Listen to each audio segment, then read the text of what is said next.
Hello, my name is Rochelle Van Winkle, and I'm advocating for dyslexia screening in the elementary schools as both a healthcare professional and as a mother with a dyslexic son.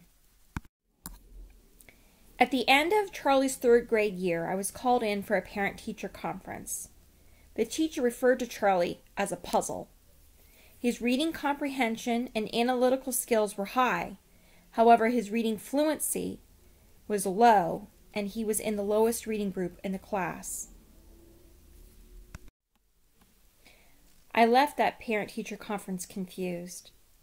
A few days later, I ran into an acquaintance and was talking to her about this puzzle business. She immediately responded by saying, "I think Charlie has dyslexia. My son had been diagnosed 2 years prior, and it sounds similar." She said, "Go home and ask Charlie what happens to the letters on the page." Later that evening, I asked Charlie, "What happens to the letters on the page?" He immediately got animated and started moving his hands in circles in front of his face and said, "Mama, the letters move and they turn, and B's, D's, P's, and Q's, they look the same, and H's turn into I's and U's into N's." I started to cry. How did I miss this? How did I not know? Dyslexia is a neurological disorder where the brain processes and interprets information differently. There are different levels and severity, but it is a lifelong condition. Through remediation and an individualized education plan, a child can learn to read. This is especially important because dyslexia is the unexpected difficulty in reading and the disparity between intelligence and the reading ability. Typically, reading and intelligence are linked, but not in dyslexia.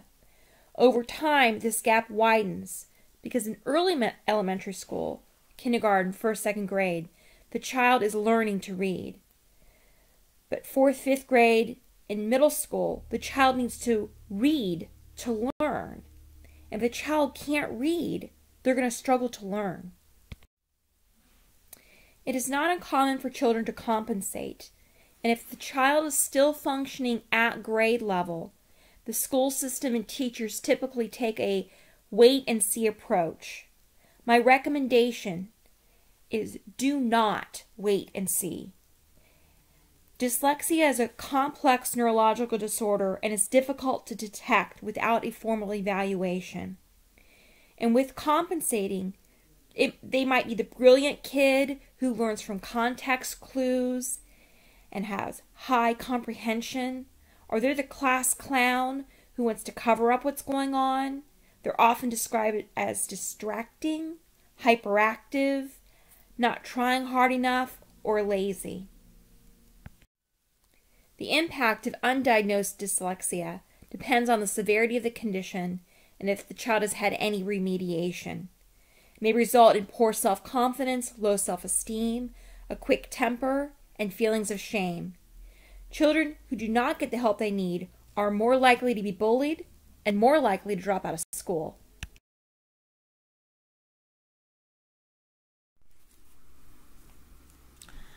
Hello, my name's Charlie. I am dyslexic.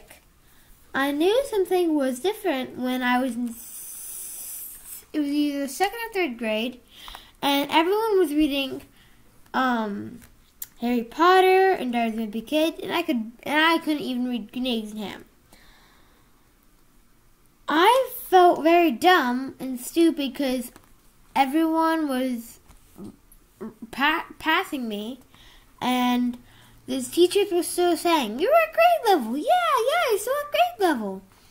And I was reading at kindergarten grade level, and I was in second or third grade, so the gap was just way too big. After my diagnosis, I felt a lot better about myself because I knew all those things like people said weren't true. I could read.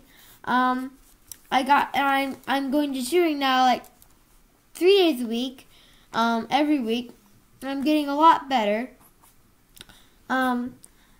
The One important thing about dyslexia I want you to know is that when you get dyslexia, you want to get diagnosed really as early as possible. You don't want to go on to middle school and high school with dyslexia and not being diagnosed, because then you feel dumb, people make fun of you. It just doesn't work out very well. Even when you're in elementary school, you still feel dumb. And a good example, if you would like to, it's called Thank You, Mr. Fulker. It's a great example about how this little girl, she has dyslexia and she gets picked on, but this one teacher, his name is Mr. Fulker, he helps her. Thank you for your time. What's going on in your state? There are many states with dyslexia legislation intact or pending legislation, but only 2 states have mandatory dyslexia screening in the elementary schools. That's Texas and New Jersey, both of which have very high graduation rates. Health screening in the school system is not a new concept. Typically in kindergarten, a child has a vision and hearing screen by a school nurse or a volunteer. If the child fails the screening, they're referred on to a professional for a formal evaluation. Research shows 1 in 5 people have dyslexia. How do you know if your child has dyslexia if no one's screening? If you've noticed your child has trouble rhyming, they don't recognize words accurately, they struggle reading aloud, and they're really bright compared to their reading level, start asking questions. Does the page or letters move? Do similar shapes get confused? What do you do if you don't understand what the teacher writes on the board? Even if your child is functioning at grade level, if you suspect dyslexia, speak up. I encourage you to contact your state legislators and ask them if they have joined the bipartisan Congressional Dyslexia Caucus. Contact your local schools and ask them how they plan to support neurodiversity in the classroom. And educate yourself, your teachers, and your pediatricians on the importance of dyslexia awareness. Reading is the key to learning. Unlock the puzzle so all children can be successful. Support dyslexia screening in kindergarten. Thank you.